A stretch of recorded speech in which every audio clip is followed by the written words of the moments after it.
Hai semuanya, perkenalkan, nama aku Septi Srihayu Andriani, NPM 211010039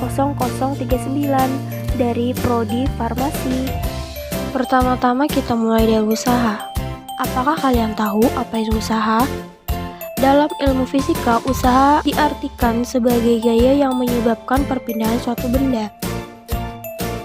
Itulah yang menyebabkan gaya disebut tidak melakukan usaha pada kejadian di awal video ini.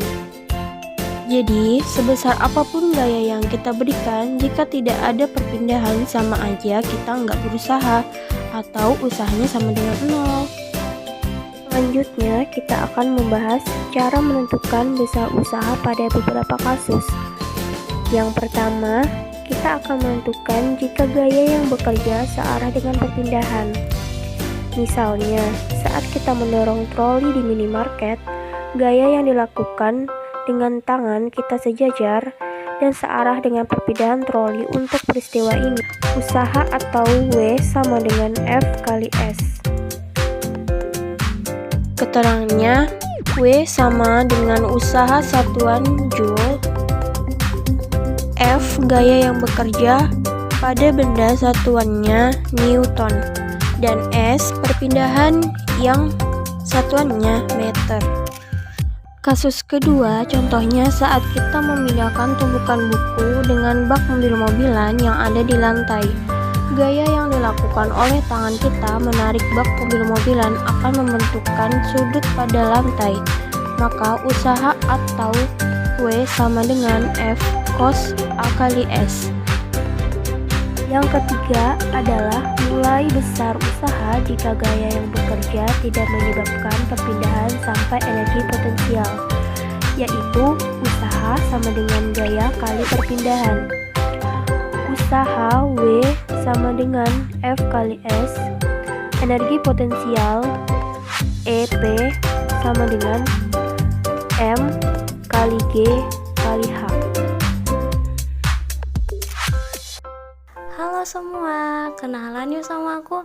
Kenalin, nama aku Apriliania Srianti Putri dengan nomor NPM 21101000064.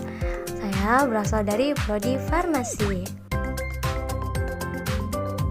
Selanjutnya, di sini saya akan menjelaskan secara garis besar apa sih itu teorema usaha dan energi. Teorema usaha energi sendiri pun memiliki persamaan, yaitu W sama dengan delta energi kinetik atau W sama dengan 1/2 massa benda dikalikan kecepatan akhir benda dikurangin 1/2 massa benda dikalikan dengan kecepatan awal benda, di mana teorema usaha energi dapat dinyatakan dengan usaha yang dilakukan oleh gaya resultan yang bekerja pada suatu benda sama dengan perubahan energi kinetik pada benda tersebut, yaitu energi kinetik akhir dikurangi dengan energi kinetik awal. Assalamualaikum warahmatullahi wabarakatuh.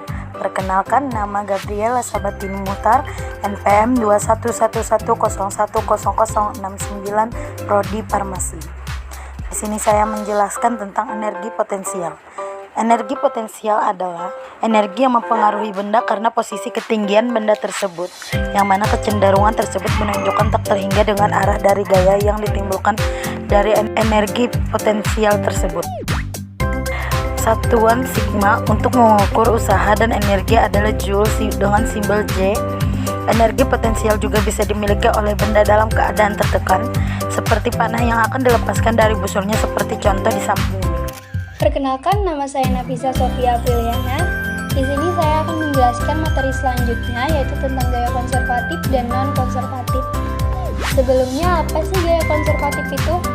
Gaya konservatif adalah gaya yang usahanya tidak bergantung pada lintasan, melainkan hanya bergantung pada posisi awal dan akhir. Sebuah gaya dikatakan konservatif jika usaha yang dilakukan pada benda bergerak melalui lintasan tertutup adalah nol. Contoh gaya konservatif yaitu ada gaya gravitasi, gaya pegas, dan gaya listrik. Selain gaya konservatif, ada juga gaya non-konservatif. Apa sih gaya non-konservatif itu? Gaya non-konservatif adalah gaya yang usahanya bergantung pada lintasan yang dilalui benda antara titik akhir dan titik awal. Nah, sekarang ada contoh gaya non-konservatif, yaitu ada gaya gesekan dan juga gaya tegangan tali. Untuk memperjelasnya, mari kita bandingkan besarnya usaha oleh gaya konservatif, yaitu gaya gravitasi, dan besarnya usaha oleh gaya non-konservatif, yaitu gaya gesek. Bisa dilihat pada gambar A, sebuah balok bermassa M diangkat vertikal oleh gaya F sehingga berpindah dari A ke B. Besarnya usaha untuk memindahkan benda dari A ke B dirumuskan sebagai berikut. Selanjutnya, pada gambar B, gaya F dihilangkan sehingga balok kembali ke A. Besarnya usaha untuk memindahkan benda dari B ke A dirumuskan sebagai berikut. Sehingga usaha total untuk memindahkan balok dari A ke B kembali ke A dirumuskan sebagai berikut.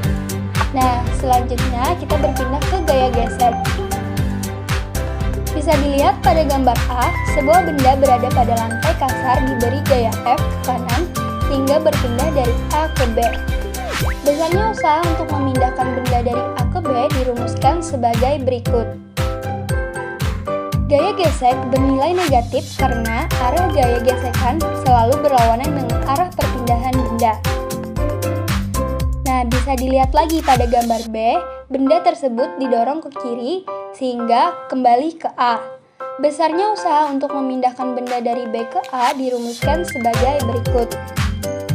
Nah, sehingga usaha total untuk memindahkan balok dari A ke B kembali ke A dirumuskan dengan seperti berikut.